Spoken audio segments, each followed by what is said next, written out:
আপনি যে গুনাহ করছেন ওই গুনাহ করা অবস্থায় যদি আপনার মৌত হয়ে যায়, যুবক তরুণ ভাইয়েরা, রাতের বেলা যে ইউটিউবে ঢুকে নাটক দেখো, সিনেমা দেখো, কানের মধ্যে হেডফোন ঢুকায়া এই যে নাটক সিনেমা গান শোনো, রাতের বেলা যে মেসেঞ্জারে আর হোয়াটসঅ্যাপে কথা বলতেছো, ওই অবস্থায় মৌত হয়ে যেতে পারে কিনা? আসতে বলবেন না, জোরে বলেন, মৌত হতে পারে কিনা? এই অবস্থায় যদি মৌত হয়ে যায় কি হবে? মুসলিম শরীফে নবীজি বলেছেন, ইউবাসু কুল্লু আবদিন আলা মা মাতা আলাইহি, মানুষ যে অবস্থায় মারা যাবে ওই অবস্থায় তাকে কিয়ামতের দিন কবর থেকে উঠাবেন কে? এই যে অনেক যুবক তরুণরা রাতের বেলা নাটক সিনেমা দেখতে দেখতে নাপাক শরীরে নাপাক কাপড়ে ঘুমায়। কেন রে ভাই নাপাক থাকো? এই নাপাক অবস্থায় মৌত হয়ে যেতে পারে কিনা? অনেক মানুষ আছে পেশাব করে দাঁড়ায় দাঁড়ায় পেশাব করে, তারপরে দেখা যায় পেশাব করে অনেকে ঠিক মতো পানি নেয় না, ইস্তেঞ্জা করে পবিত্র হয় না, এরকম আছে না নাই? এমনকি সবচেয়ে মজার ব্যাপার হলো, ওয়াজ শুনতে এসেছে, ওয়াজ থেকে যাওয়ার সময় রাস্তার ধারে পেশাব করে পবিত্র হয় না, এই রকম কারবারিও আছে না নাই? এই ওয়াজ শুনতে আসছে, যাওয়ার সময় নাপাক হয়ে বাড়ি ফিরে যাচ্ছে, এখন নাপাক অবস্থায় মৌত হয়ে যেতে পারে কিনা? আমার ভাইয়েরা, যে ব্যক্তি নাপাক থাকে তার সঙ্গে ফেরেশতা থাকে না, থাকে কি? আসতে বলবেন না, জুড়ে বলেন, থাকে কে? তো এই অবস্থায় যদি আপনি মারা যান, কিয়ামতের দিন কিংবা কবরে গিয়ে কিয়ামতের মাঠে আপনি কিভাবে আল্লাহর সামনে দাঁড়াবেন? আপনি তো নাপাক অবস্থায় দুনিয়া থেকে চলে গেলেন। এই জন্য কখনো নাপাক থাকা যাবে, কখনো নাপাক থাকা যাবে। যুবক ভাইয়েরা, ইস্তেঞ্জায় গেলে পবিত্র হবেন তো, নাকি পানি টানি নিবেন না?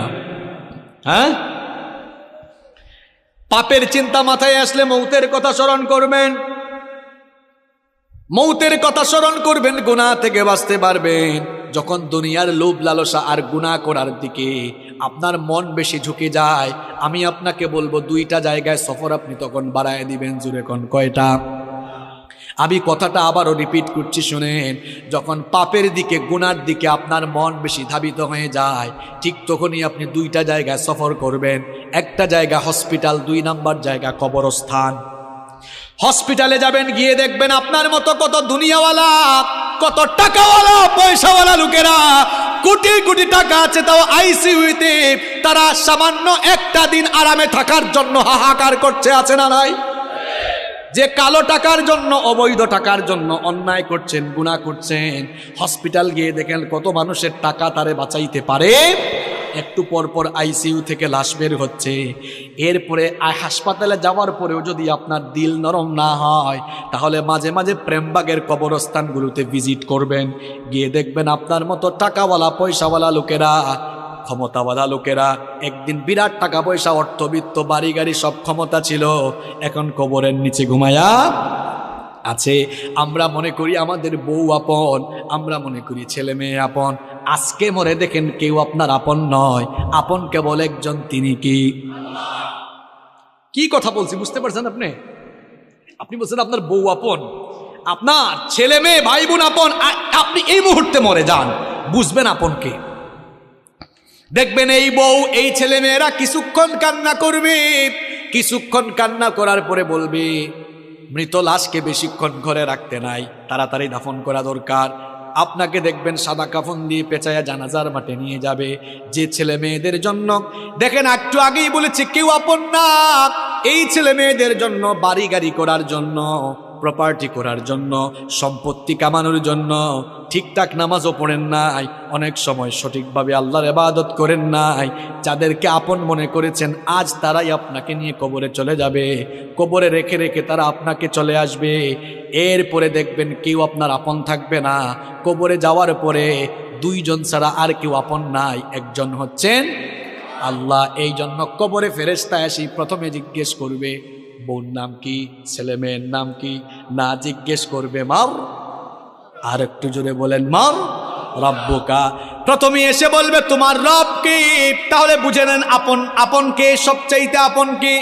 আমার যখন ফুরাবে দিন, আসবে গহীন রাতি, থেকো আল্লাহ এ জীবনে, হয় চির সাথী, আসবে গহীন রাতি।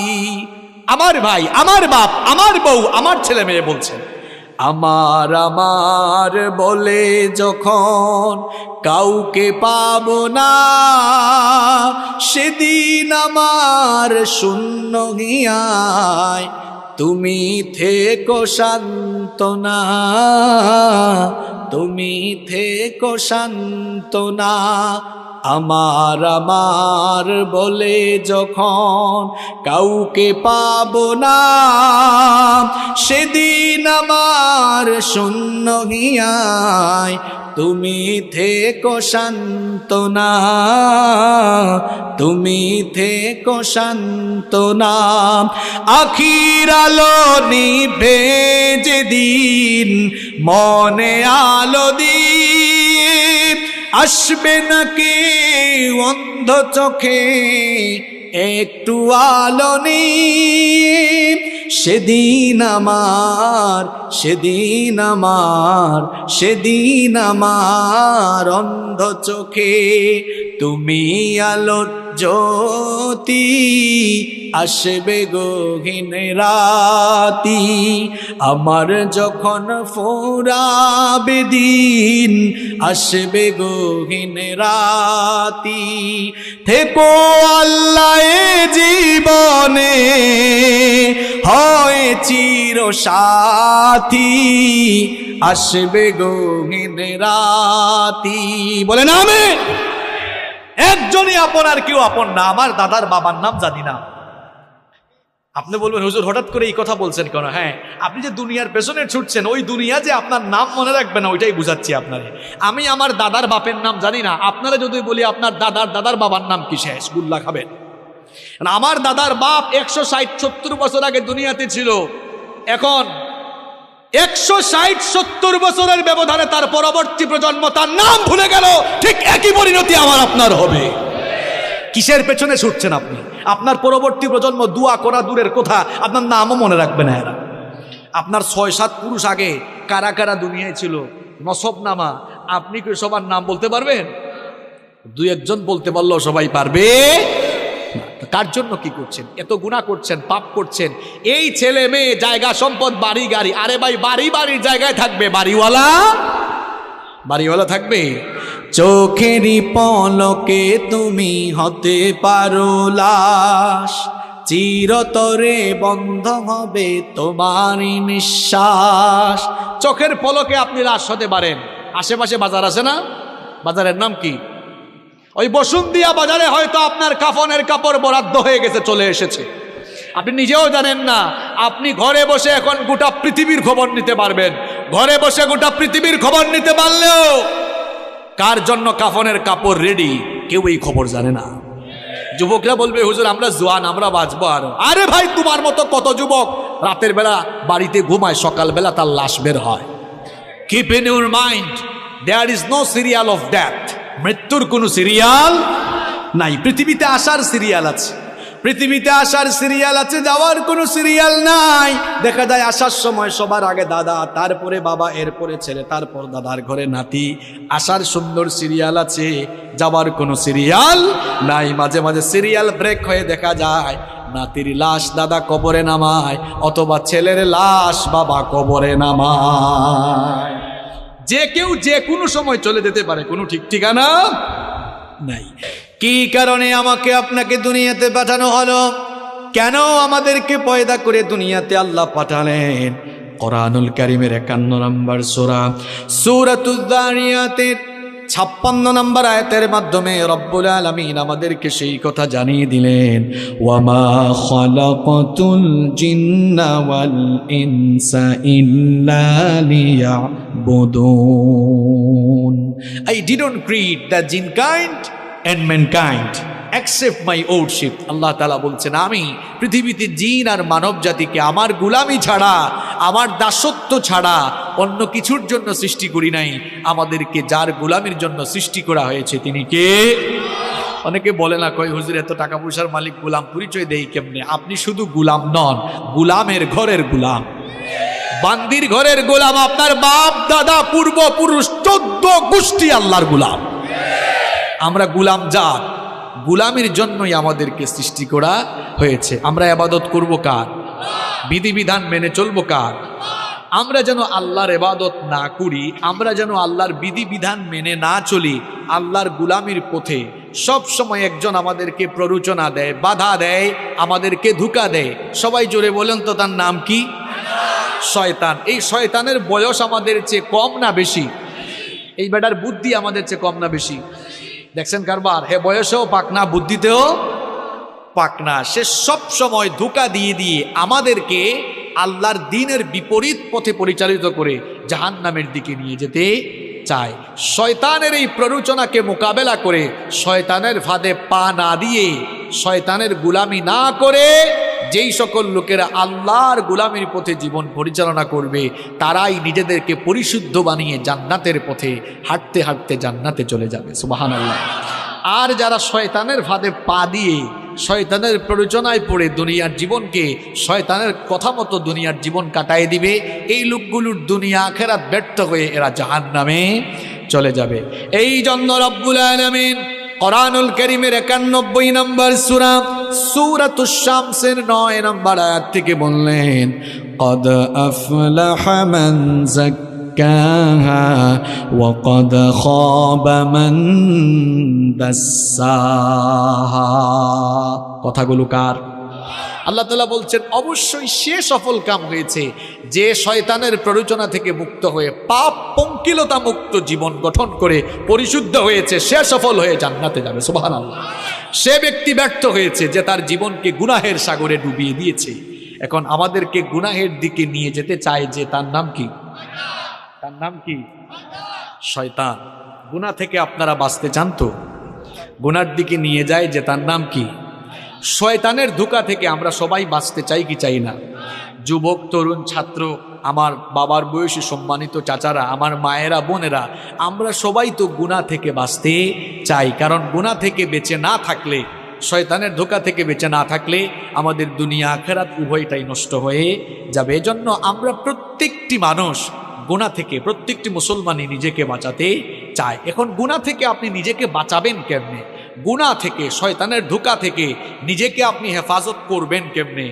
আজ আমি আপনাদেরকে গুনাহ থেকে বাঁচার, শয়তানের ধোঁকা থেকে বাঁচার 12টি উপায় কোরআন আর সুন্নাহ থেকে তুলে ধরবো। এত বাস্তবিক কথা আপনাদেরকে শোনায় যাব। এই 12টি পয়েন্ট আপনারা যদি মুখস্থ করে যেতে পারেন, আর এই 12টি আমল যদি প্রত্যেকটি ভাই শুরু করে দিতে পারেন, ইনশাআল্লাহ গুনাহমুক্ত জীবন সাজিয়ে আমরা জান্নাতে যাব। বলেন ইনশাআল্লাহ। প্রিয় ভাইয়েরা, আপনাদেরকে যে কাজটা করতে হবে, এই 12টা পয়েন্ট সবাইকে একদম মুখস্থ করে তারপর বাড়ি যাওয়া লাগবে। পারবেন না ইনশাআল্লাহ? মাত্র 12টা কথা, খুব সহজ কথা বলবো, আপনারা সবাই মুখস্থ করে বাড়ি যেতে পারবেন না ইনশাআল্লাহ? পারবেন তো ইনশাআল্লাহ? তাইলে আমরা গুনাহ থেকে বাঁচবো কিভাবে?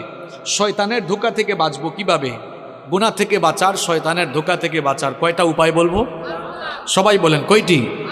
12টি। দেখেন, শুরু করছি। নাম্বার 1, 1 নাম্বার, গুনার দিকে নেয় যে তার নাম শয়তান, ওই শয়তানের ওয়াসওয়াসা থেকে পানাহ চাইতে হবে কার কাছে?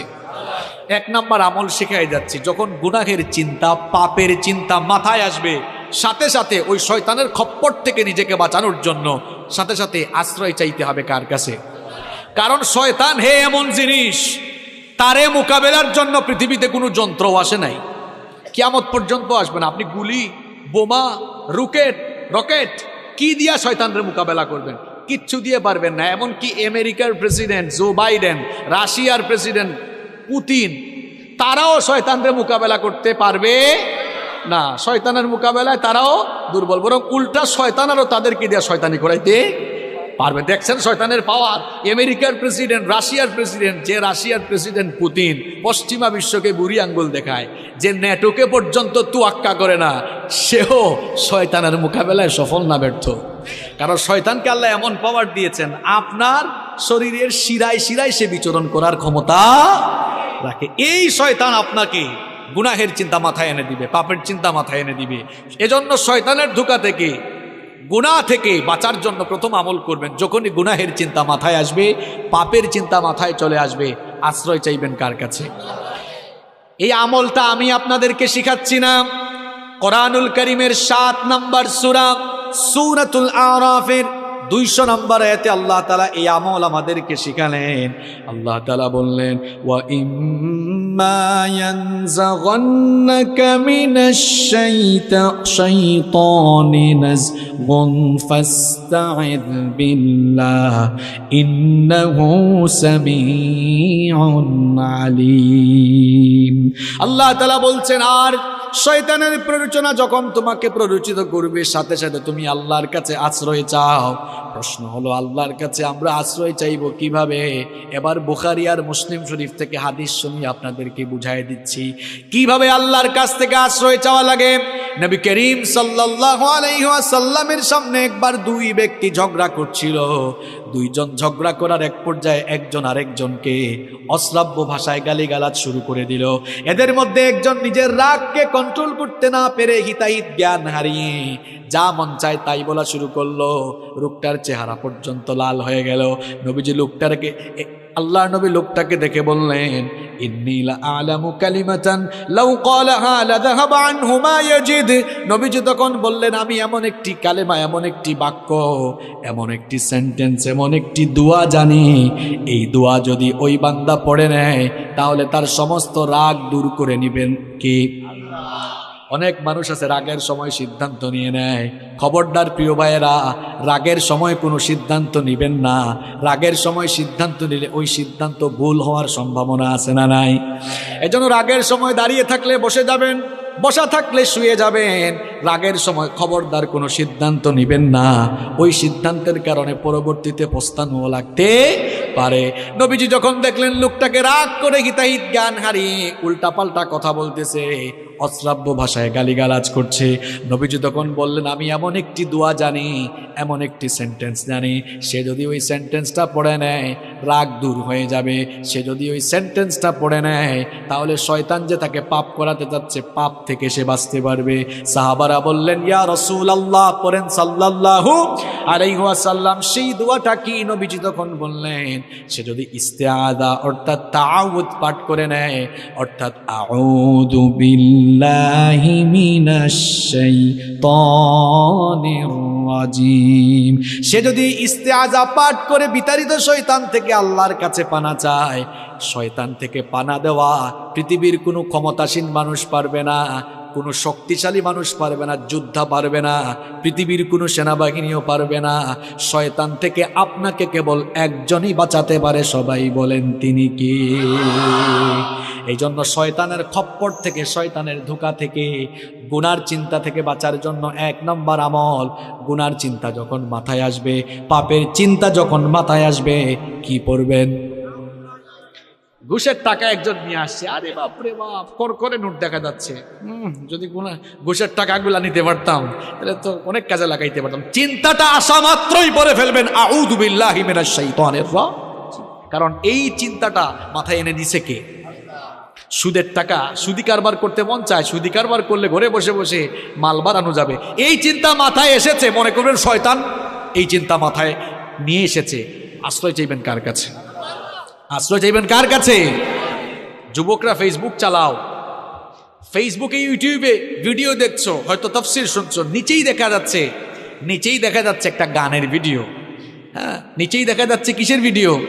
গানের ভিডিও। ওইটা দেখার আগে আউযু বিল্লাহি মিনাশ শাইতানির রাজিম বলে ওখান থেকে বের হয়ে যেতে হবে, ঠিক কিনা? গুনাহ থেকে নিজেকে, পাপ থেকে বাঁচিয়ে রাখবেন কেমনে? শুনে যান। 1 নাম্বার আমল শিখলাম, গুনাহ থেকে বাঁচার জন্য গুনার চিন্তা মাথায় আসলেই যার কাছে আশ্রয় চাইব, সবাই আওয়াজ করে বলেন তিনি কি? 2 নাম্বার আমল, গুনাহ থেকে বাঁচার জন্য, পাপ থেকে বাঁচার জন্য গুনাহের চিন্তা মাথায় আসলেই একজনের কথা দিলে স্মরণ করবেন, একজনকে ভয় করবেন সাথে সাথে, তিনি কি? তিনি কি?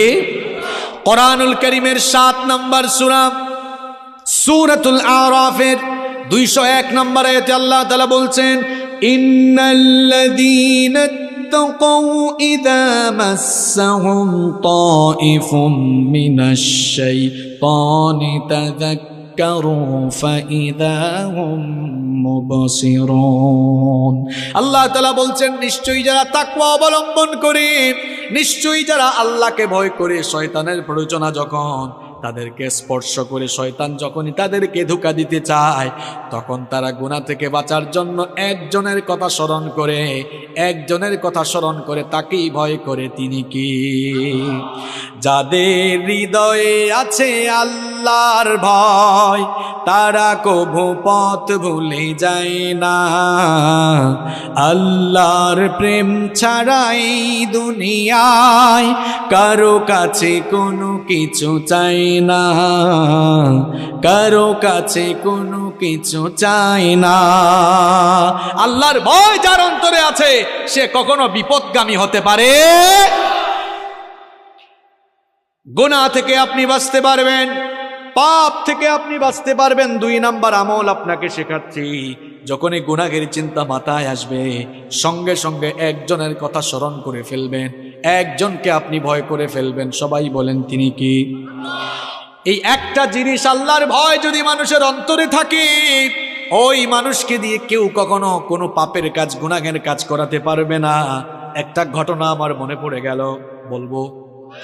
সুনানে বাইহাকির ভেতরে হাদিস বর্ণিত হয়েছে, খুব মন দিয়ে ঘটনাটা শুনেন আমার বাবারা, প্রিয় ভাইয়েরা, খুব মন দিয়ে ঘটনাটা শুনেন। আব্দুল্লাহ ইবনে ওমর রাদিয়াল্লাহু আনহু তিনি একবার তার সঙ্গী সাথীদেরকে নিয়ে এক সফরে বের হলেন। দুপুরের খাবারের সময় যখন হয়ে গেল, তারা তখন খাবার গ্রহণের জন্য দস্তরখানা বিছালেন। যখনই তারা খাবার খেতে যাবেন, ঠিক তখনই লক্ষ্য করলেন তাদের পাশ দিয়ে এক রাখাল হেঁটে যাচ্ছে। আব্দুল্লাহ ইবনে ওমর রাদিয়াল্লাহু আনহু তাকে বললেন, হে রাখাল ভাই, আমরা দুপুরের খাবার গ্রহণের জন্য বসেছি, তুমিও আসো, আমাদের সাথে খাবার খাও, খাবার গ্রহণ করো। রাখাল ছেলেটি তখন বলল, ও মুসাফির ভাই, আমাকে খাবারের দাওয়াত দিয়েছেন, আমি খুশি হয়েছি, কৃতজ্ঞতা জানাচ্ছি, কিন্তু আপনাদের সাথে আমি তো খাবার খেতে পারবো না। আব্দুল্লাহ ইবনে ওমর রাদিয়াল্লাহু আনহু তাকে বললেন, কি কারণে তুমি আমাদের সাথে খাবার খেতে পারবে না? রাখাল তখন বলল, আমি রোজা রেখেছি, এই জন্য তোমাদের সাথে খাবার খেতে পারবো না। আব্দুল্লাহ ইবনে ওমর রাদিয়াল্লাহু আনহু তাকে বললেন, এখন তো রমজান মাস নয়, তাহলে নিশ্চয়ই তুমি নফল রোজা রেখেছো। এই দুধু মরুভূমিতে, যারা সৌদি আরব বা আরব দেশে থাকেন তারা দেখেছেন মরুভূমির আবহাওয়া কেমন। তিনি বলছেন, এই রুক্ষ মরুভূমিতে বিশাল পশুর পাল নিয়ে তুমি এই মরুভূমিতে এসেছো। তুমি রাখাল মানুষ, সব সময় হয়তো ভালো খাবার দাবার পাও না, আর এই প্রচন্ড গরম তাপমাত্রায় খুব কষ্ট হচ্ছে তোমার, আসো আমাদের সাথে খাবার খাও, আমাদের সাথে ভালো আইটেমের খাবার আছে, নফল রোজা ভাঙলে তো কোনো অসুবিধা হবে না। ওই রাখাল তখন বলল, মুসাফির, তোমার কথায় তো আমি নফল রোজা হলেও ভাঙতে পারি না, কারণ আমি তো ওই শূন্য দিনের জন্য আমল করে যাচ্ছি, যেদিন মানুষের আমল ছাড়া আর কিছুই কাজে লাগবে না। সুবহানাল্লাহ পড়ে বলিয়েন, কিন্তু কথাগুলো বুঝেন আগে। আব্দুল্লাহ ইবনে ওমর রাদিয়াল্লাহু আনহু মনে মনে ভাবলেন, লোকটার অন্তরে মনে হয় পরহেজগারিতা আছে। চিন্তা করলেন, এরে এমনি এমনি ছাড়া যায় না, পরীক্ষা করে তারপরে তার ভেতরে কত পরহেজগারিতা আছে এটা দেখে তারপরে আজকে আমি তারে ছাড়বো। তিনি বললেন, ঠিক আছে, খাইও না, আমার কাছে আসো। কাছে আসার পর জিজ্ঞেস করলেন, এই যে বিরাট পশুর পাল নিয়ে মরুভূমিতে এসেছো, এই পশুপালের মালিক কে? রাখাল বলল, এগুলোর মালিক আমি নই, আমি একজনের গোলাম, আমি তার পশুপাল মরুভূমিতে চড়াই। এবার আব্দুল্লাহ ইবনে ওমর রাদিয়াল্লাহু আনহু রাখালকে পরীক্ষা করার জন্য একটা অপশন পেয়ে গেলেন। তিনি বললেন, ও রাখাল ভাই শোনো, এই পশুর পাল থেকে একটা ছাগল বা মেষ আমার কাছে তুমি বিক্রি করে দাও, আমি তোমাকে নগদ টাকা দিব। তুমি তো রোজাদার মানুষ, আমার সাথে খাবার খেলে না, ওই পশুটা জবাই করে কিছু মাংসও আমি তোমাকে হাদিয়া দিব, তোমাকে নগদ টাকা দিব, পাশাপাশি তোমাকে মাংসও হাদিয়া দিব। রাখাল তখন বলল, মুসাফির, আমি তো তোমাকে আগেই বলেছি এই পশুপালের মালিক আমি নই, তোমার কাছে বিক্রি করলে আমার মালিকের কাছে গিয়ে আমি কি জবাব দিব? আব্দুল্লাহ ইবনে ওমর রাদিয়াল্লাহু আনহু তাকে পরীক্ষা করছেন, পরীক্ষা করার উদ্দেশ্যেই সবগুলো কথা বলতেছেন। তিনি বললেন, শোনো, এই রকম বিরাট পশুর পাল নিয়ে মরুভূমিতে আসলে পশুপালের উপরে বাঘের আক্রমণ হতে পারে, এটা সবার জানা কথা। তুমি যদি তোমার মালিককে গিয়ে বলো বাঘের আক্রমণে একটা ছাগল বা একটা মেষ বাঘ খেয়ে ফেলেছে, তোমার মালিক কিছুই মনে করবে না। একদিকে তারেও বুঝ দিতে পারবা, অন্যদিকে আমার কাছে বিক্রি করলে নগদ টাকা আর কিছু মাংস হাদিয়া পাবা।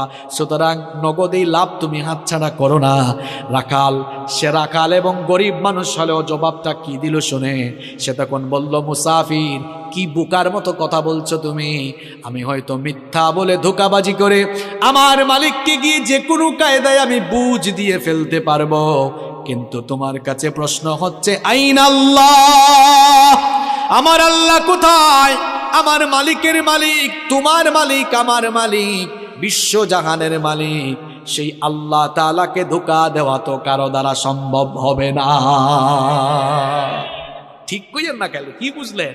দেখছেন, অন্তরে আল্লাহর ভয় থাকলে কেউ জোর করে কখনো তাকে দিয়া খারাপ কাজ করাতে পারবে না। আমি তো বলি, কারো অন্তরে আল্লাহর ভয় থাকলে এরে আপনি গাছের সাথে বাঁধা পিটানো, যদি বলেন যাই খারাপ কাজ করছে মরে যাবে, তাও আল্লাহর ভয়ে গুনাহের কাজ করবে না।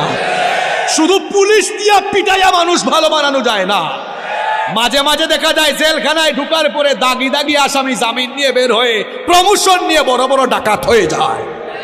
শুধু পিটাইয়া মানুষ ভালো বানাইতে পারবেন না। মানুষের কলিজার ভেতরে আল্লাহর ভয় ঢুকায় দেন, দেখবেন এই মানুষগুলো আল্লাহর ওলি হয়ে যাবে।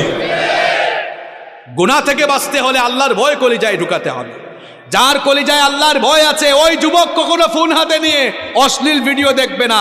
যার কলিজায় আল্লাহর ভয় আছে মিথ্যা বলবে না। যার কলিজায় ভয় আছে জনগণের সম্পদ মেরে খাবে না, মানুষের হক নষ্ট করবে না। যার কলিজায় ভয় আছে ইসলামের বিরুদ্ধে কথা বলবে না। যার কলিজায় আল্লাহর ভয় নাই, সে যা মন চায় তাই করতে পারবে। এমনকি কেউ ব্যবসায়ী হলে আল্লাহর ভয় থাকলে কখনো মানুষের সঙ্গে ধোঁকা দিবে না। দেখেন আল্লাহর ভয়টা কি জিনিস, এই ঘটনাটা আপনারা সবাই জানেন, তাও আমি 30 সেকেন্ডে বলছি জাস্ট বুঝাবার জন্য।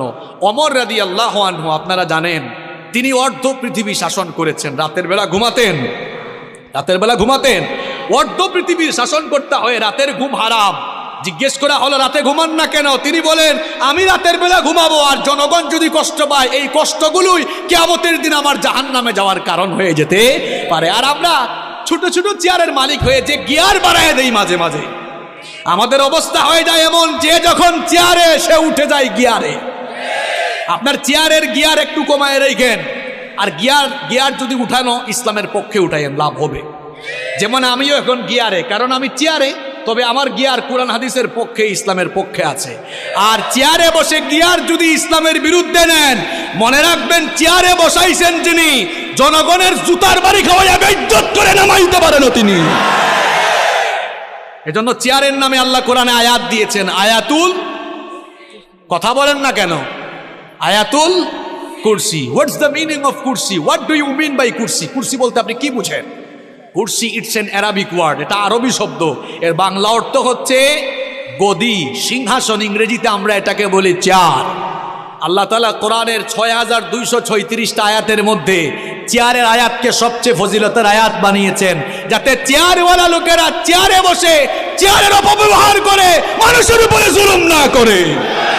এই জন্য আল্লাহ তাআলা ওই চেয়ারের আয়াতে, আয়াতুল কুরসির ভেতরে তার নিজের সফরানটি, সার্বভৌম ক্ষমতার পরিচয় দিয়ে তামাম দুনিয়ার চেয়ারওয়ালা লোকদেরকে সাবধান করে দিয়েছেন। ওই আয়াত ভালো করে পড়বেন, আল্লাহ আমাদের বুঝার তৌফিক দান করেন। তো ওমর রাদিয়াল্লাহু আনহু রাতের বেলা ঘুমাইতেন না। একদিন শেষ রাতে দেখলেন এক বাড়িতে আলো জ্বলতেছে, কথাবার্তাও শোনা যাচ্ছে। একটু কান পাতলেন। স্বাভাবিক অবস্থায় কান পেতে কিছু শোনা জায়েজ নয়, তবে দায়িত্বশীল ব্যক্তির জন্য সেটা জায়েজ আছে। তিনি শুনলেন এক মা তার মেয়েকে বলছে যে, মেয়ে, বেটি উঠ, আমি উটনির দুধ দোহন করে এনেছি, দুধ তো কম পেয়েছি, পানি মিশা, দুধের পরিমাণও বাড়বে, লাভের পরিমাণও বাড়বে। মেয়ে বলল, মা গো, এটা তো অন্যায় কাজ, খাদ্যদ্রব্যে ভেজাল দেওয়া এটা ঠিক নয়। তাছাড়া আমাদের প্রেসিডেন্ট আমিরুল মুমিনিন ওমর রাদিয়াল্লাহু আনহু, তিনি তো রাষ্ট্রীয় নিষেধাজ্ঞা জারি করে দিয়েছেন যে খাদ্যে কোনো ভেজাল দেওয়া যাবে না। মা বলল, বেটি, এ তো বোকা কেন তুই? ওমর তো এই আদেশ দিয়া সে তার বাড়িতে ঘুমায়, সে কি আমাদের মা মেয়ের কারবার দেখে? অথচ ওমর রাদিয়াল্লাহু আনহু দেয়ালের পাশে সব শোনে। আর মেয়ের কলিজায় আল্লাহর ভয় কেমন দেখেন। মেয়ে বলল, মা গো, তিনি না হয় ঘুমাচ্ছেন, কিন্তু উনার রব, তোমার রব, আমার রব, তিনি কি রাতের বেলা ঘুমায় থাকেন নাকি? উনার তো কোনো তন্দ্রা নাই, ঘুম নাই, তিনি সব দেখেন কিনা? দেখেছেন আল্লাহর ভয়? এই একটা জিনিস আপনার অন্তরে থাকলে, পাপের চিন্তা মাথায় এসেছে, জনগণের হক মাইরা খাওয়ার চিন্তা মাথায় এসেছে, সাথে সাথে কলিজায় আল্লাহর ভয় ঢুকান মিয়া। পাপ থেকে গুনাহ থেকে বাঁচতে পারবেন। 2 নাম্বার আমল শিখালাম, পাপের চিন্তা গুনাহের চিন্তা মাথায় আসা মাত্রই, পাপের চিন্তা গুনাহের চিন্তা, এদিকে ঘুরে, পাপের চিন্তা গুনাহের চিন্তা মাথায় আসা মাত্রই একজনের কথা স্মরণ করে তাকে ভয় করে ফেলা। তিনি কে? তিনি কে? আল্লাহ। কয়টা পয়েন্ট বললাম? 1 নাম্বার কি পড়বেন? গুনার চিন্তা মাথায় আসলে কি পড়বেন? 2 নাম্বার কাকে ভয় করবেন? নাম্বার 3 নাম্বার গুনাহের চিন্তা মাথায় আসলেই একটা জিনিসের কথা মনে করবেন, সেটার নাম মৃত্যু। সেটার নাম, জোরে বলেন, সেটার নাম কি? আপনি যে গুনাহ করছেন, ওই গুনাহ করা অবস্থায় যদি আপনার মৌত হয়ে যায়। যুবক তরুণ ভাইয়েরা, রাতের বেলা যে ইউটিউবে ঢুকে নাটক দেখো, সিনেমা দেখো, কানের মধ্যে হেডফোন ঢুকায়া এই যে নাটক সিনেমা গান শোনো, রাতের বেলা যে মেসেঞ্জারে আর হোয়াটসঅ্যাপে কথা বলতেছো, ওই অবস্থায় মৌত হয়ে যেতে পারে কিনা? আসতে বলবেন না, জোরে বলেন, মৌত হতে পারে কিনা? এই অবস্থায় যদি মৌত হয়ে যায় কি হবে? মুসলিম শরীফে নবীজি বলেছেন, ইউবাসু কুল্লু আবদিন আলা মা মাতা আলাইহি, মানুষ যে অবস্থায় মারা যাবে ওই অবস্থায় তাকে কিয়ামতের দিন কবর থেকে উঠাবেন কে? এই যে অনেক যুবক তরুণরা রাতের বেলা নাটক সিনেমা দেখতে দেখতে নাপাক শরীরে নাপাক কাপড়ে ঘুমায়। কেন রে ভাই নাপাক থাকো? এই নাপাক অবস্থায় মৌত হয়ে যেতে পারে কিনা? অনেক মানুষ আছে পেশাব করে দাঁড়ায় দাঁড়ায় পেশাব করে, তারপরে দেখা যায় পেশাব করে অনেকে ঠিক মতো পানি নেয় না, ইস্তেঞ্জা করে পবিত্র হয় না। এরকম আছে না নাই? এমনকি সবচেয়ে মজার ব্যাপার হলো, ওয়াজ শুনতে এসেছে, ওয়াজ থেকে যাওয়ার সময় রাস্তার ধারে পেশাব করে পবিত্র হয় না। এই রকম কারবারিও আছে না নাই? ওয়াজ শুনতে আসছে, যাওয়ার সময় নাপাক হয়ে বাড়ি ফিরে যাচ্ছে। এখন নাপাক অবস্থায় মৌত হয়ে যেতে পারে কিনা? আমার ভাইয়েরা, যে ব্যক্তি নাপাক থাকে তার সঙ্গে ফেরেশতা থাকে না, থাকে কে? আসতে বলবেন না, জোরে বলেন, থাকে কে? তো এই অবস্থায় যদি আপনি মারা যান, কিয়ামতের দিন কিংবা কবরে গিয়ে কিয়ামতের মাঠে আপনি কিভাবে আল্লাহর সামনে দাঁড়াবেন? আপনি তো নাপাক অবস্থায় দুনিয়া থেকে চলে গেলেন। এই জন্য কখনো নাপাক থাকা যাবে, কখনো নাপাক থাকা যাবে। যুবক ভাইয়েরা, ইস্তেঞ্জায় গেলে পবিত্র হবেন তো, নাকি পানি টানি নিবেন না? হ্যাঁ, পাপের চিন্তা মাথায় আসলে মৌতের কথা স্মরণ করবেন, মৌতের কথা স্মরণ করবেন, গুনাহ থেকে বাঁচতে পারবেন। যখন দুনিয়ার লোভ লালসা আর গুনাহ করার দিকে আপনার মন বেশি ঝুঁকে যায়, আমি আপনাকে বলবো 2টা জায়গায় সফর আপনি তখন বাড়ায় দিবেন। জুড়ে কোন কয়টা? আমি কথাটা আবারও রিপিট করছি, শুনেন। যখন পাপের দিকে গুনার দিকে আপনার মন বেশি ধাবিত হয়ে যায়, ঠিক তখনই আপনি 2টা জায়গায় সফর করবেন। একটা জায়গা হসপিটাল, 2 নাম্বার জায়গা কবরস্থান। হসপিটালে যাবেন, গিয়ে দেখবেন আপনার মতো কত দুনিয়াওয়ালা, কত টাকাওয়ালা, পয়সাওয়ালা লোকেরা, কোটি কোটি টাকা আছে, তাও আইসিইউতে তারা সামান্য একটা দিন আরামে থাকার জন্য হাহাকার করছে, আছে না নাই? যে কালো টাকার জন্য, অবৈধ টাকার জন্য অন্যায় করছেন, গুনাহ করছেন, হসপিটাল গিয়ে দেখেন কত মানুষের টাকা তারে বাঁচাইতে পারে। একটু পর পর আইসিইউ থেকে লাশ বের হচ্ছে। এরপরে হাসপাতালে যাওয়ার পরেও যদি আপনার দিল নরম না হয়, তাহলে মাঝে মাঝে প্রেমবাগের কবরস্থানগুলোতে ভিজিট করবেন। গিয়ে দেখবেন আপনার মতো টাকাওয়ালা, পয়সাওয়ালা লোকেরা, ক্ষমতাওয়ালা লোকেরা, একদিন বিরাট টাকা পয়সা, অর্থবিত্ত, বাড়ি গাড়ি সব ক্ষমতা ছিল, এখন কবরের নিচে ঘুমায়া আছে। আমরা মনে করি আমাদের বউ আপন, আমরা মনে করি ছেলে মেয়ে আপন। আজকে মরে দেখেন কেউ আপনার আপন নয়, আপন কেবল একজন, তিনি কি কথা বলছি বুঝতে পারছেন আপনি? আপনি বলছেন আপনার বউ আপন, আপনার ছেলে মেয়ে ভাই বোন আপন। আপনি এই মুহূর্তে মরে যান, বুঝবেন আপন কে। দেখবেন এই বউ, এই ছেলে মেয়েরা কিছুক্ষণ কান্না করবে, কিছুক্ষণ কান্না করার পরে বলবে, মৃত লাশকে বেশিক্ষণ ঘরে রাখতে নাই, তাড়াতাড়ি দাফন করা দরকার। আপনাকে দেখবেন সাদা কাফন দিয়ে পেঁচায়া জানাজার মাঠে নিয়ে যাবে। যে ছেলে মেয়েদের জন্য, দেখেন একটু আগেই বলেছে কেউ আপন না, এই ছেলে মেয়েদের জন্য বাড়ি গাড়ি করার জন্য, প্রপার্টি করার জন্য, সম্পত্তি কামানোর জন্য ঠিকঠাক নামাজও পড়েন নাই, অনেক সময় সঠিকভাবে আল্লাহর ইবাদত করেন নাই। যাদেরকে আপন মনে করেছেন আজ তারাই আপনাকে নিয়ে কবরে চলে যাবে, কবরে রেখে রেখে তারা আপনাকে চলে আসবে। এরপরে দেখবেন কেউ আপনার আপন থাকবে না।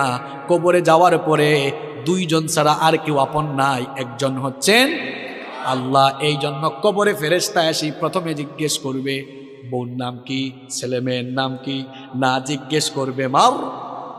আর একটু জোরে বলেন মাও রব্বুকা। প্রথমে এসে বলবে তোমার রব কি। তাহলে বুঝে নেন আপন আপন কে, সবচাইতে আপন কে।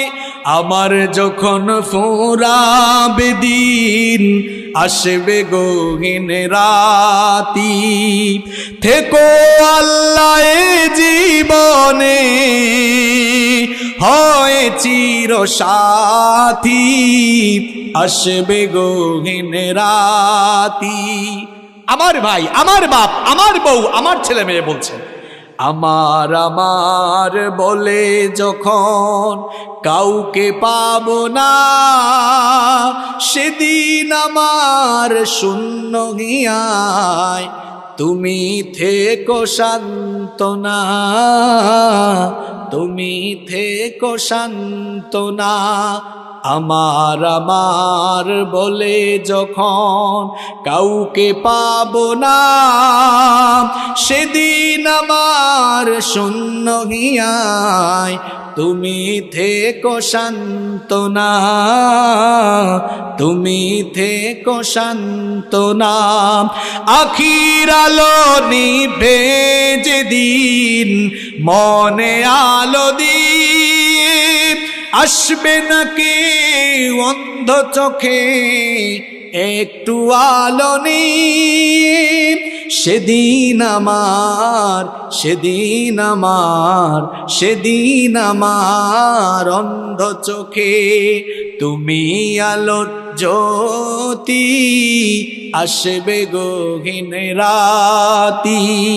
আমার যখন ফুরাবে দিন, আসবে গহীন রাতি, থেকো আল্লাহ এ জীবনে, হয় চির সাথী, আসবে গহীন রাতি। বলেন আমিন। একজনই আপন, আর কেউ আপন না। আমার দাদার বাবার নাম জানি না। আপনি বলবেন হুজুর হঠাৎ করে এই কথা বলছেন কেন? হ্যাঁ, আপনি যে দুনিয়ার পেছনে ছুটছেন, ওই দুনিয়া যে আপনার নাম মনে রাখবে না, ওইটাই বুঝাচ্ছি আপনারে। আমি আমার দাদার বাপের নাম জানি না। আপনারা যদি বলি আপনার দাদার দাদার বাবার নাম কি, শেষ গুল্লা খাবেন। আমার দাদার বাপ 160-70 বছর আগে দুনিয়াতে ছিল। এখন 160-70 বছরের ব্যবধানে তার পরবর্তী প্রজন্ম তার নাম ভুলে গেল। ঠিক একই পরিণতি আমার আপনার হবে। কিসের পেছনে ছুটছেন আপনি? আপনার পরবর্তী প্রজন্ম দোয়া করা দূরের কথা, আপনার নামও মনে রাখবে না এরা। আপনার 6-7 পুরুষ আগে কারা কারা দুনিয়ায় ছিল, নসবনামা, আপনি কি সবার নাম বলতে পারবেন? 2-1 বলতে পারলেও সবাই পারবে। কার জন্য কি করছেন? এত গুনাহ করছেন, পাপ করছেন। এই ছেলে মেয়ে, জায়গা সম্পদ, বাড়ি গাড়ি, আরে ভাই বাড়ি বাড়ির জায়গায় থাকবে, বাড়িওয়ালা বাড়িওয়ালা থাকবে। চোখেরই পলকে তুমি হতে পারো লাশ, চিরতরে বন্ধ হবে তোমারই নিঃশ্বাস। চোখের পলকে আপনি লাশ হতে পারেন। আশেপাশে বাজার আছে না? বাজারের নাম কি? ওই বসুন্ধিয়া বাজারে হয়তো আপনার কাফনের কাপড় বরাদ্দ হয়ে গেছে, চলে এসেছে, আপনি নিজেও জানেন না। আপনি ঘরে বসে এখন গোটা পৃথিবীর খবর নিতে পারবেন। ঘরে বসে গোটা পৃথিবীর খবর নিতে পারলেও কার জন্য কাফনের কাপড় রেডি, কেউ এই খবর জানে না। যুবকরা বলবে হুজুর আমরা জোয়ান, আমরা বাঁচবো আরো। আরে ভাই, তোমার মতো কত যুবক রাতের বেলা বাড়িতে ঘুমায়, সকালবেলা তার লাশ বের হয়। Keep in your mind, there is no serial of death. মৃত্যুর কোনো সিরিয়াল নাই। পৃথিবীতে আসার সিরিয়াল আছে, পৃথিবীতে আসার সিরিয়াল আছে, যাওয়ার কোনো সিরিয়াল নাই।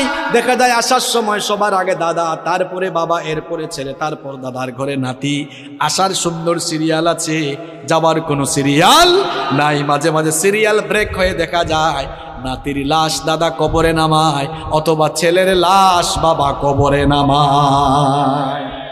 যে কেউ যে কোনো সময় চলে যেতে পারে, কোনো ঠিক ঠিকানা নাই।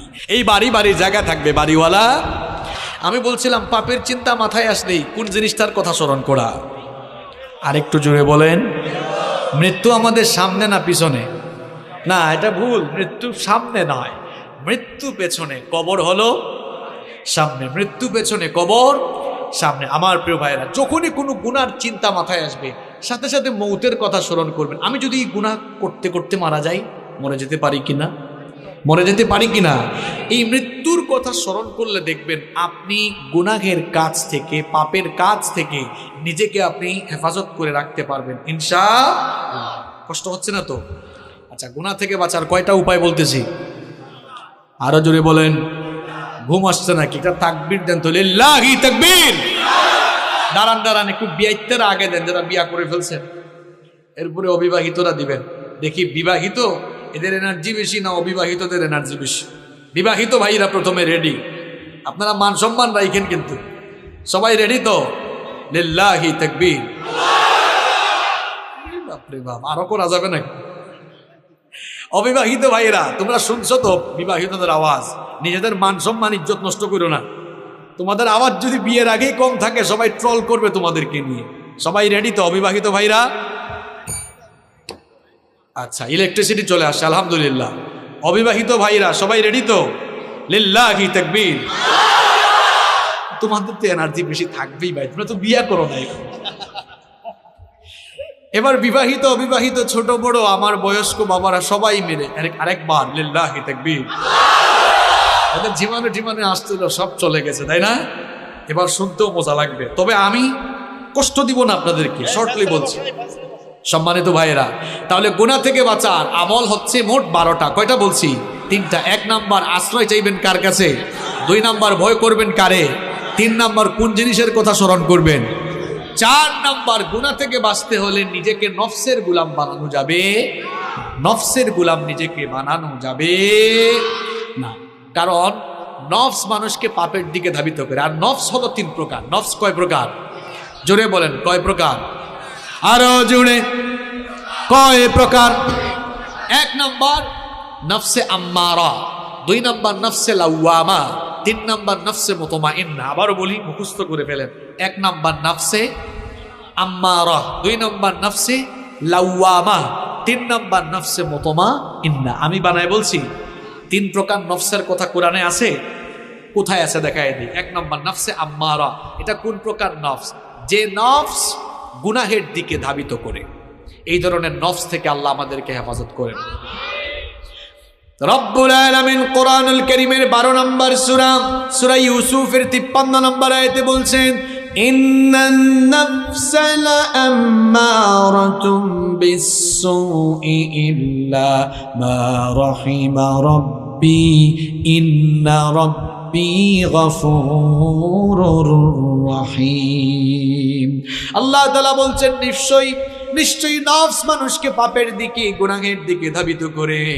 তবে সেই ব্যক্তি ছাড়া যার উপরে আল্লাহ দয়া করেন, নফসের গোলামি আপনাকে ছেড়ে দিতে হবে গুনাহ থেকে বাঁচার জন্য।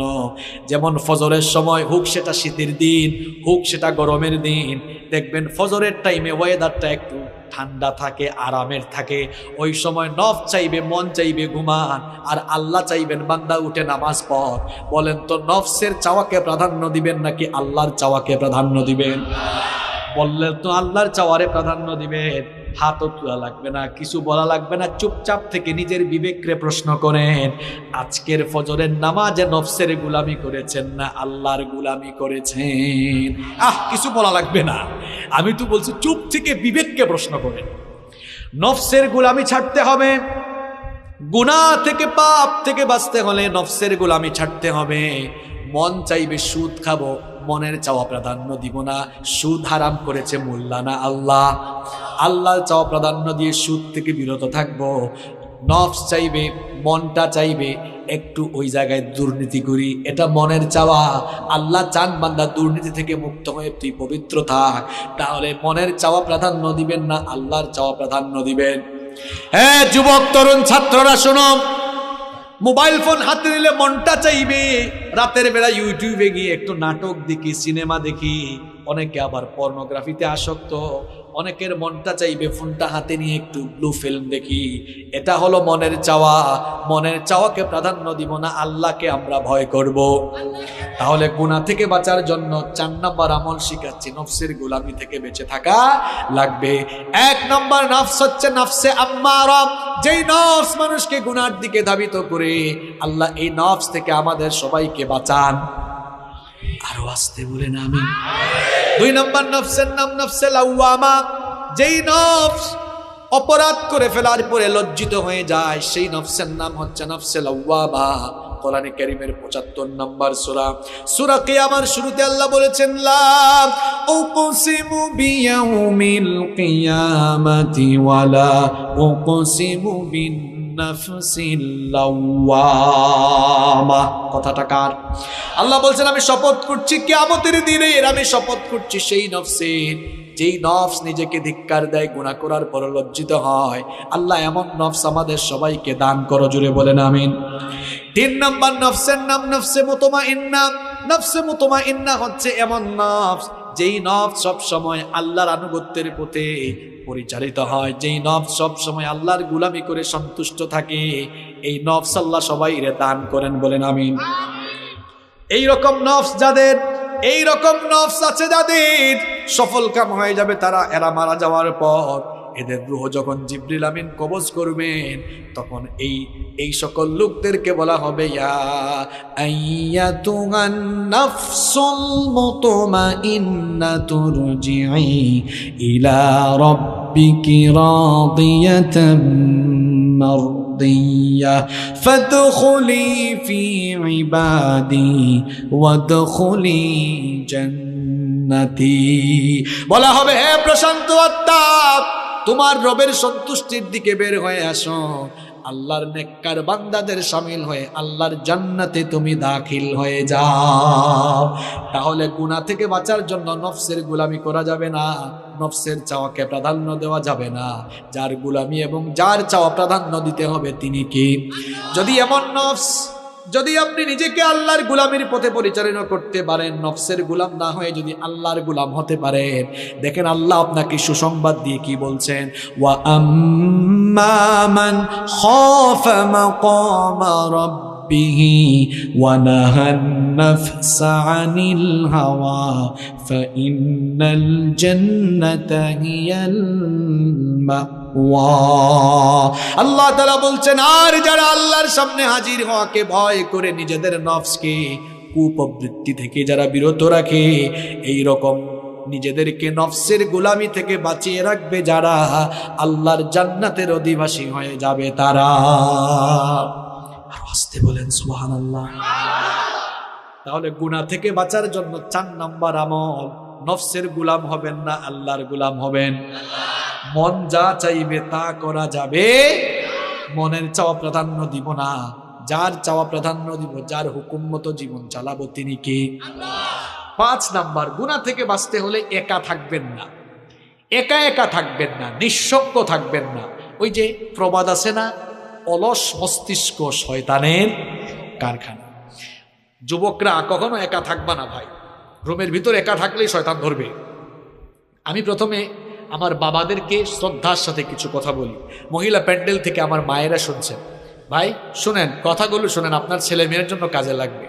যাদের ছেলে মেয়ে আছে, কখনো আপনার ছেলেকে বা আপনার মেয়েকে বিয়ের আগে একা রুমে ঘুমাইতে দিবেন না। বলবেন হুজুর এদেরকে আমরা কুলে নিয়ে ঘুমাবো, মানে কি? না, প্রাপ্তবয়স্ক হওয়ার পরে যদি আপনার একাধিক ছেলে মেয়ে থাকে, এক রুমে 2 ছেলেরে 2টা সিঙ্গেল বেড দেন। কারণ 2 জন এক রুমে থাকলে তখন রাতের বেলা ফোন হাতে থাকলেও একজনের লজ্জায় আরেকজন কোনো অবৈধ বা খারাপ পথে যাওয়ার সম্ভাবনা থাকবে না। মেয়েদেরকেও ঠিক, 2-3টা মেয়ে থাকলে এক রুমে 2টারে দেন, সিঙ্গেল সিঙ্গেল করে। এখন বলবেন হুজুর আমার তো 1 ছেলে 1 মেয়ে, আমি কি করব? ভাই আপনার জন্য আমার পরামর্শ আছে। আপনার 1 ছেলে 1 মেয়ে, বলবেন এই রাতে ঘুমানোর সময় দরজা লাগাইতে পারবি না, দরজা খুলে ঘুমা, দরজা খুলে থাক, পর্দা টেনে রাখ। দরজা খোলা থাকলে সেও ফোন হাতে নিয়ে আবুল তাবুল কাজ করতে চাইবে না। এই কোন সময় যদি আব্বুর সাউন্ড শুনে চলে আসে, ভয় আছে না নাই? যুবক ভাইদেরকে বলবো, ভাই নিজের চরিত্র হেফাজত করো, একা থাকিও না। একাকী থাকলে দেখা যাবে শয়তান বলবে, মোবাইলটা হাতে নে, মেসেঞ্জারে ফেসবুকে স্ক্রলিং করছে, দেখা গেল হঠাৎ করে মেয়ে একটার আইডি দেখা গেছে অ্যাড ফ্রেন্ড, এরপরে অ্যাকসেপ্ট করলো, তারপর মেসেঞ্জারে নকিং বাড়লো। এই তো ধীরে ধীরে শুরু হয়ে যেতে পারে। এই জন্য একা একা থাকার কোনো দরকার নাই। একা থাকলে সে মনে মনে ভাববে আমার হাতে স্মার্টফোন আছে, ওয়াইফাইও আছে, ইন্টারনেট কানেকশন দেওয়া আছে, আব্বু আম্মুর রুমে ঘুমায়, আমার ভাইয়া আমার আপু ভাই বোনদের রুমে ঘুমায়, আমি একা আছি, এবার মন ভরে আমি ইউটিউবে গিয়ে যা মন চাই তা দেখতে পারবো। একা একা থাকলে এমন চিন্তা মাথায় আসবে, আর যদি সাথে কেউ থাকে তাহলে এমন শয়তানি চিন্তা আসবে না। আবার অনেকে পর্নোগ্রাফিতে আসক্ত হয়ে পড়েছে একা একা থাকতে থাকতে। এরা কয়, মাঝে মাঝে কিছু যুবকরা আসে বলে, হুজুর এখান থেকে বের হয়ে আসতে চাই গুনাহ থেকে, একটু উপায় বলে দেন। আমি বলি ভাই উপায় হলো একা থাকিয়েন না। কই হুজুর কার সাথে থাকবো? আব্বু আম্মুর সাথে সময় পাস করেন, ঘরের সবার সাথে। আব্বু আম্মু তো চাকরি করে। আমি বলবো ভাই ভালো ভালো বন্ধুর সাথে থাকেন, আলেমদের সাথে থাকেন, সামাজিক কাজ করেন। আপনি সামাজিক কাজ করেন, অর্থাৎ নিজেকে কখনো অবসর রাখবেন না, কোনো না কোনো কাজে থাকবেন, দেখবেন শয়তানি চিন্তা মাথায় আসবে। ছেলে মেয়েদেরকে একা ছাইরা দিয়েন না।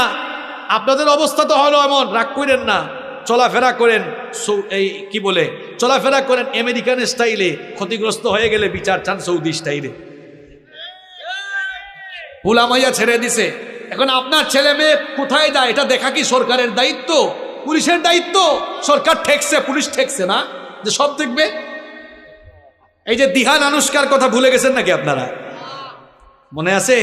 আরে বাপরে বাপ, নিজেদের মেয়ে কার সাথে গিয়ে গ্রুপ স্টাডি করে, কার বাসায় যায়, কোথায় যায়, কলেজে যায়, বিশ্ববিদ্যালয়ে যায়, সে কি ক্লাস করে নাকি কোন পার্কে ঘুরতে যায়, এটা পুলিশ দেখবে না আপনি দেখবেন?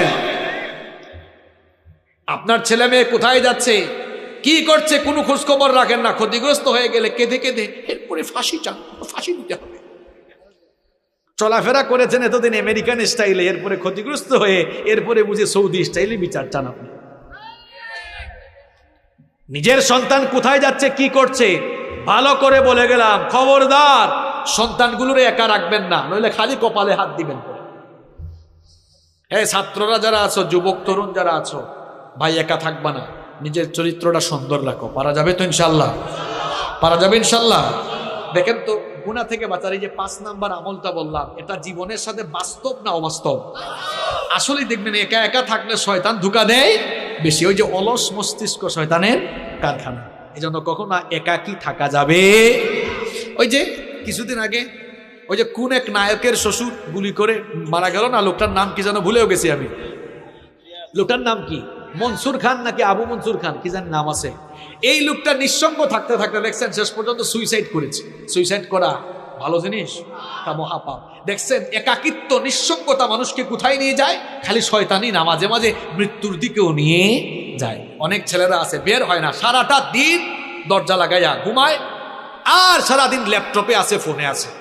তোমরা যারা পড়াশোনা করো, তোমরা যারা স্কুল কলেজে পড়ো, তোমাদেরকে বলছি, তোমরা যে সারাটা দিন ফেসবুকে থাকো, রাত 2টা-3টা পর্যন্ত ফেসবুকে থাকো, তোমরা যতটা সময় ইন্টারনেটে কাটাও, ফেসবুকে স্ক্রলিং করো, আল্লাহর কসম করে বলছি, এই টাইমগুলো যদি তোমরা চেয়ার টেবিলে বসে পড়াশোনা আর গবেষণায় দিতে পারতে, কিসের নিউটন আর কিসের আইনস্টাইন, এদেরকে পেছনে ফেলে জ্ঞান গবেষণায় তোমরা অনেক দূরে গিয়ে যেতে পারতে। আরে বাপরে, ঠিকও কয়, আবার ইন্টারনেটও ঠিক মতো চালাও, কিন্তু এটা লিমিট তো থাকা দরকার।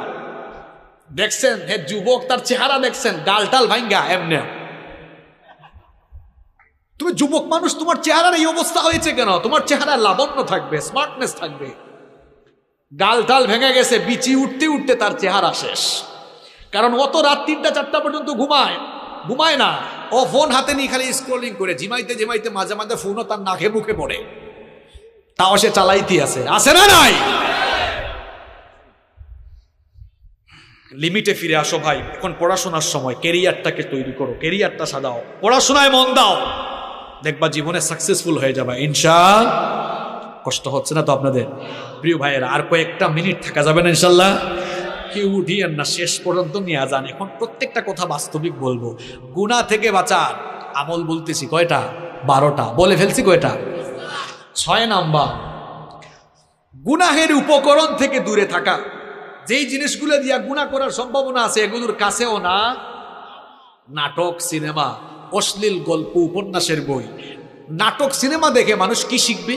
শিখার কি আছে এখানে? অশ্লীল প্রেম প্রীতি ছাড়া, আর জামাই আর কি জানি কয় শাশুড়ি আর বউয়ের ঝগড়া ছাড়া, পরকিয়া ছাড়া এই নাটক সিনেমায় কিছু আছে? জন্য এগুলো থেকে নিজেকে দূরে রাখতে হবে। এখন কিছু কিছু ছেলে পেলে কলেজ পাস করার পরে কয়, হুজুর আমরা ইংলিশ মুভি দেখি ইংরেজি ভাষা চর্চা করার জন্য। তুমি ইংরেজি ভাষা চর্চা করার জন্য ইংলিশ মুভি দেখবা না? আমি ছাত্র জীবনে একটা মেসে থাকতাম, তখনও আমি বিশ্ববিদ্যালয়ে ভর্তি হয় নাই, ইউনিভার্সিটিতে ভর্তি হব এইরকম টাইমে। এখন এক ভাই আমার সিনিয়র দিনে রাতে কানে হেডফোন লাগাইয়া ল্যাপটপের দিকে তাকায় থাকে। একদিন বললাম, ভাইজান আপনি দেখি সব সময় ল্যাপটপের দিকে তাকায় থাকে, এটা অনেক আগের 2010 সালের বলতেছি কথা। কয় তুমি এগুলা বুঝবা না, আমি লন্ডন যাব, আইএলটিএস করছি, ভাষা চর্চার জন্য ইংলিশ মুভি দেখছি। আমি বললাম, ভাই ভাষা চর্চার জন্য তো আপনি ল্যাঙ্গুয়েজ ক্লাবে যাবেন, ল্যাঙ্গুয়েজ ক্লাবে গিয়ে আপনি সেখানে না চর্চা করবেন, বেশি বেশি স্পিকিং করবেন, বেশি বেশি কথা বলবেন, কথা বলার পরিবেশে থাকবেন, তখন না আপনি ভাষা চর্চা করতে পারবেন। চুপ থাকো, সিনিয়র ভাই তো কিছু তো বলাও যায় না। তো এইরকম অনেক কারবারি আছে না নাই? হে ভাষা শিখতে শিখতে যে কোন জিনিস শিখতেছে এটা হে ভালো করে জানে। গুনাহের উপকরণ থেকে দূরে থাকতে হবে। পর্নোগ্রাফিতে যারা আসক্ত এদের ভেতর থেকে মনুষ্যত্ববোধ চলে গেছে, এদের ভেতরে পশুত্ব তৈরি হয়েছে। এরা মেয়েদেরকে জীবনে কোনোদিন সম্মান করতে পারবে না। মেয়ে দেখলেই হে মনে করে এটা ভোগ্য পণ্য, এটা ভোগ করার জিনিস।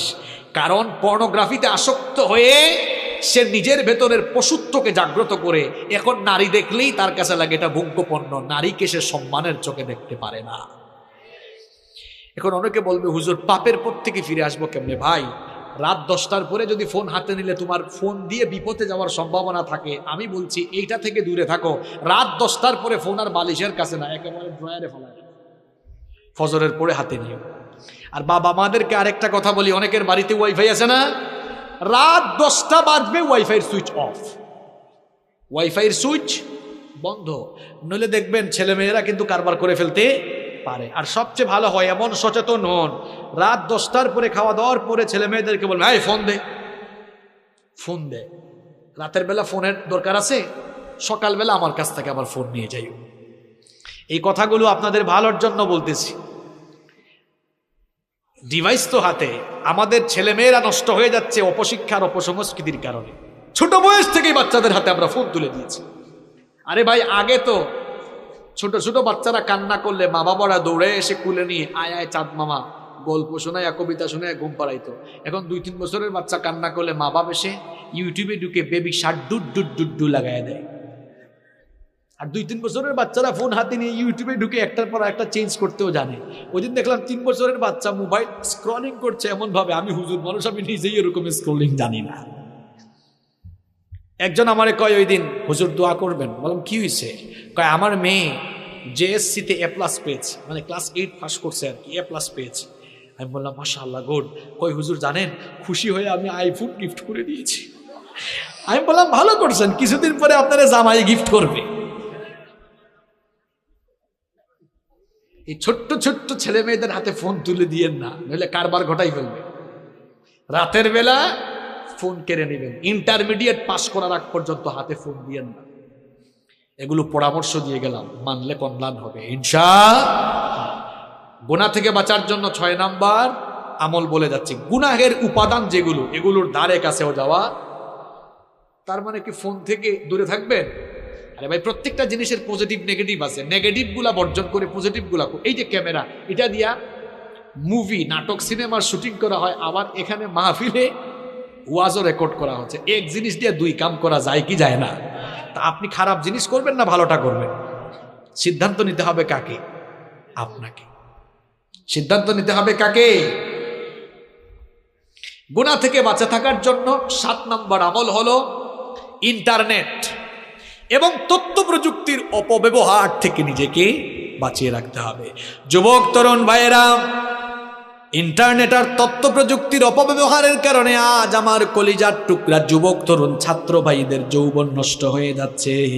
আমার কলিজার টুকরা ভাইয়েরা, দরদ মাখা ভাষায় বলে যাচ্ছি, মনে রেখো, রাতের বেলা হাতে ফোন আছে, ইন্টারনেট আর তথ্য প্রযুক্তির অপব্যবহার করে তুমি যদি খারাপ কিছু দেখতে চাও, হয়তো ভাবতেছো আমাকে তো আব্বু আম্মু দেখে না, ভাই বোন কেউ দেখে না, কিন্তু একজন তো সবই দেখেন, তিনি কি?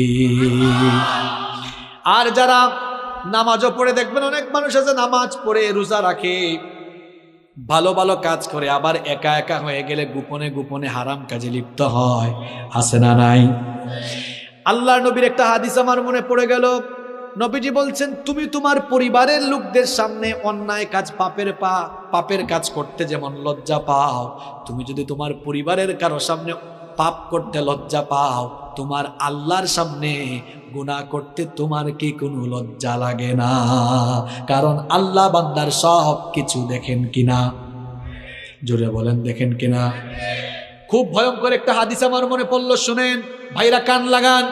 একদিন নবীজি সাহাবীদেরকে বললেন, আমার সাহাবীরা শোনো, আমার উম্মতের কিছু মানুষ কিয়ামতের দিন তিহামা নামক বিখ্যাত শুভ্র পর্বতমালার সমান আমল নিয়ে হাজির হবে। সহজ বাংলায় বলতেছি, বুঝেন। নবীজি বলতেছেন, কিয়ামতের দিন পাহাড়ের সমপরিমাণ আমল নিয়ে কিছু মানুষ হাজির হবে। হাজির হওয়ার পরেও পর্বতমালার সমপরিমাণ আমলকে আল্লাহ ধুলায় পরিণত করে উড়াইয়া দিবেন। কি সাংঘাতিক কথা! শুনতেছেন কথা? কিয়ামতের দিন কিছু লোক পাহাড়ের সমান বিশাল নেকির পাহাড় নিয়ে উঠার পরে তাদের নেক আমলগুলোকে আল্লাহ ধুলাবালুয় পরিণত করে দিবেন। সাওবান রাদিয়াল্লাহু আনহু নবীজিকে জিজ্ঞেস করলেন, ইয়া রাসূলুল্লাহ, পড়েন সাল্লাল্লাহু আলাইহি ওয়াসাল্লাম, নবী গো, তারা কারা? এদের ব্যাপারে আমাদেরকে বলেন, তাহলে আমরা সাবধান হয়ে যাব। নবীজি বললেন, সাওবান, এরা হচ্ছে তোমাদেরই ভাই, যারা তোমাদের সঙ্গে নামাজ পড়বে, তোমাদের সাথেই চলাফেরা করবে, কিন্তু যখন তারা নির্জনে একাকী হয়ে যাবে, তখন তারা গোপনে গোপনে হারাম কাজে লিপ্ত হয়ে যাবে। এজন্য যুবক ভাইরা, রাতের বেলা গোপনে গোপনে মেয়েদেরকে মেসেঞ্জারে নক দিও না। রাতের বেলা একা একা ইউটিউবে ঢুকে হারাম কিছু দেখিও না। এই যে হাদিসটা বললাম, 5 ওয়াক্ত নামাজও পড়বা, হারাম কাজও করবা, সমস্ত আমলগুলোকে ধুলাবালু করে উড়িয়ে দিবেন কে? আল্লাহ আমাদেরকে হেদায়েতের উপর অটল রাখো, গুনাহ থেকে বাঁচিয়ে রাখো, বলেন আমিন। তাহলে 7 নম্বর আমল কি বললাম? ইন্টারনেট তথ্য প্রযুক্তির অপব্যবহার থেকে নিজেকে মুক্ত রাখা। পারা যাবে তো ভাই ইনশাআল্লাহ? নাম্বার 8 নাম্বার, গুনাহ থেকে বাঁচার জন্য 8 নাম্বার উপায় হলো, অসৎ ব্যক্তিদের সাথে, অসৎ বন্ধুদের সাথে মিশা যাবে না। কথায় আছে না, সৎসঙ্গে স্বর্গবাস, অসৎ সঙ্গে। এজন্য যুবক তরুণ ভাইয়েরা, সিগারেট খুর, ইয়াবা খুর, বাবা খুর, এদের সাথে মিশিও না। ভালো মানুষকে বন্ধু বানায়। বন্ধু বানাবেন কাকে? যার দুনিয়াদারি আপনার চেয়ে কম আর দিনদারি আপনার চেয়ে, আবারও বলছি, বন্ধু বানাবেন কাকে? যার দুনিয়াদারি আপনার চেয়ে কম আর দিনদারি আপনার চাইতে। আমি জানি মাহফিলে অনেক ভাইরা আসেন গুনাহ করতে করতে, এই গুনাহ নিয়েই আসেন। তারা হয়তো এখন আমার কথা রাগ করছে, হুজুর আমরা খারাপ কাজ করি বলে কেউ কি আমাদের বন্ধু হবে না? হবে। আপনাদের বন্ধু আমরা। আপনাদের বন্ধু এখানে যারা 5 ওয়াক্তের নামাজি ভালো ভালো ছেলে, এরা আপনাদের বন্ধু। আমরা আপনাদেরকে দাওয়াত দিয়ে দিয়ে, মাথায় হাত দিয়ে দিয়ে, বুকে টেনে টেনে নামাজি বানাবো ইনশাআল্লাহ। আমি বলতেছি ওই সকল ছেলেদেরকে যারা একটু মিশলেই খারাপ হয়ে যাওয়ার সম্ভাবনা আছে। আপনারাও দেখবেন ছেলে মেয়েরা কাদের সাথে মিশে, কারণ হে হয়তো ভালো আছে, কিন্তু খারাপ কারোর সাথে মিশলে থাকতে থাকতে সেও খারাপ হয়ে যেতে পারে। এই জন্য প্রিয় ভাইয়েরা, গুনাহ থেকে বাঁচার জন্য 8 নম্বর উপায় হলো, অসৎ ব্যক্তিদের সাথে মিশা যাবে না। কষ্ট হচ্ছে আপনাদের? এই তো শুনেন, আর 4টা পয়েন্ট আছে। নাম্বার 9 নাম্বার, গুনাহ থেকে বাঁচার জন্য মনটা চাইবে গুনাহ করে ফেলি, এই কামটা করে ফেলি, সাথে সাথে সবর করে নিজেকে তখন সংযত করবেন, যেটাকে বলি আমরা কন্ট্রোল করা। নিজেকে কন্ট্রোল করতে হবে। আপনি যদি কন্ট্রোল করতে পারেন, সুবহানাল্লাহ, আমার আল্লাহ কত দয়াবান। নবীজি হাদিসে বলেছেন, কোনো বান্দা একটা ভালো কাজ করবে, শুধু নিয়ত করবে, কাম করার আগে নিয়ত করলেই সাথে সাথে আল্লাহ আমলনামায় একটা নেকি দান করেন। আর বান্দার নিয়তের পরে যখন কাজটা করে ফেলে, আল্লাহ আমলনামায় সওয়াব 10 থেকে 700, এমনকি আল্লাহ চাইলে আরো বাড়ায়া দেন। সুবহানাল্লাহ। আর আমার আল্লাহর দয়া কেমন দেখেন, ভালো কাজের নিয়ত করলে সাথে সাথে নেকি লেখা হয়, খারাপ কাজের নিয়ত করলে সাথে সাথে গুনাহ লেখা হয় না। আল্লাহ বলেন, এই ফেরেশতা দ্বারা দেখ আমার বান্দা শেষ পর্যন্ত কাজটা না করে ফিরে আসে কিনা। যদি বান্দা ফিরে আসে, আল্লাহর ওই লোকটার আমলের খাতায় গুনাহ লিখতে আদেশ দেন না। সুবহানাল্লাহ। তাহলে পাপ থেকে বাঁচতে হলে গুনাহ করবেন করবেন, মাথায় চিন্তা আসবে, ঠিক সেই সময় নিজেকে কন্ট্রোল করে ফেলবেন। কার ভয়ে? নাম্বার 10, গুনাহ থেকে, পাপ থেকে বাঁচার 10 নম্বর আমল হলো নিজের ভেতরে লজ্জাশীলতা পয়দা করুন। গুনাহ করার পরে আমরা ভুল করতে পারি ভাই, ভুল করা দূষণীয় না। কারণ আমাদের বাবা পৃথিবীর প্রথম মানুষ যিনি, তিনিও ভুল করছেন। নাম কি? নাম কি? তিনি ভুল করার পরে ভুলের উপর থাকেন নাই, লজ্জা পেয়ে তওবা করে ফেলছেন। এই জন্য তার মর্যাদা বাড়িয়েছেন কে? এই শয়তান। কি শয়তান ছিল? প্রথমে কি ছিল? আরে ভাই, হ্যাঁ, শুধু ফেরেশতা না, ফেরেশতাদের সর্দার। একটা ভুল করছে, ভুল করার পরে অহংকার করেছেন, লজ্জা পেয়ে মাফ চায় নাই। এই জন্য ফেরেশতার সর্দার থেকে শয়তানের সর্দার হয়ে গিয়েছে। কি বুঝলেন? তাহলে আপনি পাপ করছেন, ভুল করছেন, এটা দূষণীয় না। পাপ করা যতটা না দূষণীয়, পাপ করার পর পাপের উপরে থাকা এটা মারাত্মক দূষণীয়। নবীজি এই জন্য বলেছেন, মুসলিম শরীফের হাদিস, কুল্লু ইবনে আদম খাত্তাউন ওয়া খায়রুল খাত্তাইন আত-তাওয়াবুন। মানুষ মাত্রই গুনাহগার, মানুষ মাত্রই পাপী, তবে ওই পাপ করা, গুনাহ করে ফেলা মানুষদের মধ্যে আল্লাহর কাছে সবচাইতে প্রিয় হলো তারা গুনাহ করার পর আল্লাহর কাছে তাওবা করে যারা। সুবহানাল্লাহ। এই জন্য পাপ থেকে বাঁচতে হলে নিজের ভেতরের লজ্জা বাড়াতে হবে না কমাতে হবে। দেখেন কয়েকটা নমুনা বলি, লজ্জাশীলতা কেমনে বাড়াবেন। লজ্জাশীলতা এমন ভাবে বাড়াবেন, অনেকে তো আছে প্যান্ট আর লুঙ্গি টাকনুর নিচে পড়ে, এটা জায়েজ না হারাম। সুতরাং আমরা কখনো টাকনুর নিচে লুঙ্গি বা প্যান্ট পরবো না। এই গুনাহটা করতে যেন লজ্জা লাগে, কারণ বান্দা মুমিন কখনো গুনাহের কাজ করতে পারে না। এমন কাজ যারা করেন, শুনেন, নবীজি বলেছেন কিয়ামতের দিন আল্লাহ তাআলা ওই লোকটার দিকে তাকাবেন না, তার সঙ্গে আল্লাহ কথা বলবেন না, তাকে আল্লাহ পবিত্র করবেন না, তাকে আল্লাহ জাহান্নাম থেকেও বাঁচাবেন না। 4টা কথা বলেছি, আবার শুনেন। নবীজি বলেছেন কিয়ামতের দিন আল্লাহ ওই ব্যক্তির দিকে তাকাবেন না, তার সঙ্গে আল্লাহ কথা বলবেন না। 3 নাম্বার, আল্লাহ তাকে পবিত্র করবেন না। 4 নাম্বার, আল্লাহ তাকে জাহান্নাম থেকেও মুক্তি দিবেন না। সাহাবীরা বললেন, নবী গো, কার কথা বলছেন? নবীজি তখন বললেন, যারা টাকনুর নিচে কাপড় ঝোলায়া হাঁটে। কই হুজুর, টাকনুর উপরে পড়তে কেমন জানি আনস্মার্ট আর খেত লাগে। আরে ভাই, টাকনুর উপরে তো আমরা জুব্বা পরি, পায়জামাও পরি, দেশে বিদেশে ঘুরি, আজ পর্যন্ত কেউ আমাদেরকে আনস্মার্টও বলে নাই, খেতও বলে নাই। বরং নবীর সুন্নত মানে যারা, দুনিয়ায় সবচেয়ে স্মার্ট হলো তারা। এই জন্য যুবক ভাইরা, নবীর সুন্নত মানা যাবে তো? নবীর সুন্নত দাড়িটা রাখা যাবে না, একেবারে ফ্রেশ কাট এরকম থাকা যাবে না, দাড়ি রেখে ফেলতে হবে। দাড়ি রাখা সুন্নত। পৃথিবীর এমন কোনো নবী নাই যে নবী দাড়ি রাখেন না। এমন কোনো নবী আছে? সব নবীর দাড়ি ছিল। দাড়ি রাখবেন, চেহারার উজ্জ্বলতা বাড়ায় দিবেন কে? সবগুলো সুন্নত মানবেন, কোনো গুনাহ করা যাবে না। নিজেদের ঘরের মহিলাদেরকে পর্দায় রাখা লাগবে, কারণ পর্দার বিধানটা মোল্লার না আল্লাহর। অনেক বোনেরা আছে, যেহেতু মা বোনরা আসছে, এদের ব্যাপারে তো কিছু বলা দরকার। এখন আবার অনেকে আছে বুরখা পরে, তারপরে চেহারা খুলে বের হয়, আছে না নাই? চেহারাটা হলো সৌন্দর্যের দেহের রাজধানী। চেহারার দিকে তাকালেই কে কেমন সেটা বোঝা যায়। এখন কিছু আধুনিক যুগের ফ্যাশনেবল নারী আছে, বুরখা পরে আবার লিপস্টিক দিয়া মেকআপ ছাড়া বের হয়ে, আছে না নাই? তো এরকম বের হইতে আপনারা কে বলছে? এরকম ফাইজলামি করতে কে বলছে? আবার অনেকে আছে বুরখা পরে খুব অ্যাট্রাকটিভ আর টাইট ফিট বুরখা, অবশ্য যশোরে নাই। বিভিন্ন কালারের ঝাঁকানাকা কালারের বুরখা পরে টাইট ফিট বুরখা পরে, এমন টাইট ফিট সব কিছু বোঝা যায়, এইরকম পরে আছে না নাই? আমার বোনদেরকে বলবো খবরদার এমন বুরখা পরবেন না, ঢিলে ঢালা বুরখা, কালো রঙের বুরখা পরবেন। এমন বুরখা পরবেন যে বুরখাটা পরলে কিছুই দেখা যাবে না, কিছুই বোঝা যাবে না। আপনারাও নারীদেরকে কয় ভাই ভাবিরে আপনি এমনে নিয়ে কেন বেরোইছেন, বুরখা পরাইলেন না কেন? কয় দেখ তোর ভাবি এত সুন্দরী এত রূপসী, এটা আমি না জানি, এলাকার মানুষ তো জানে না, এলাকার মানুষের একটা হক আছে না?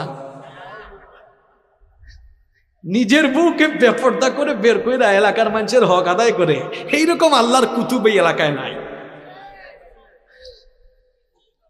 আবার অনেকে আছে নিজের বউয়ের ফটো ফেসবুকে আপলোড মারে, এইরকম কুতুব তো এই এলাকায় নাই। হ্যাঁ ভাই লেভেল না। শোনেন, কুরআন হাদিস দিয়ে বহুত ওয়াজ করছি, আপনি সুজা হন নাই। আজ এমন কাঁচা কথা বলবো আপনি তারের মতো সুজা হবেন। কুরআন হাদিস দিয়ে বহুত ওয়াজ করছি, আপনি এখনো ঠিক হইলেন না। এবার বলেন আপনি আমার, ফেসবুক এটা পার্সোনাল সাইট না পাবলিক সাইট? হ্যাঁ জোরে বলেন, বউ কি পার্সোনাল না পাবলিক? আশ্চর্য কথা, বউ পার্সোনাল, ফেসবুক পাবলিক সাইট। এখন পার্সোনাল জিনিসকে তো পাবলিক সাইটে আপলোডায় তারা, নিজের বউকে জনগণের মানুষের সম্পদ বানিয়েছে যারা। বেহায়া বেশরম নির্লজ্জ কোথাকার, আপনার মধ্যে আত্মসম্মান বোধ বলতে কিছুই নাই। আবার বউর ফটো ফেসবুকে দেওয়ার পরে ছোট ছোট ভাইরা এলাকার আছে না, ফেসবুকে অ্যাড কমেন্ট করেছে। একজন বলছে ওয়াও ভাবিকে হ্যাপি লাগতেছে।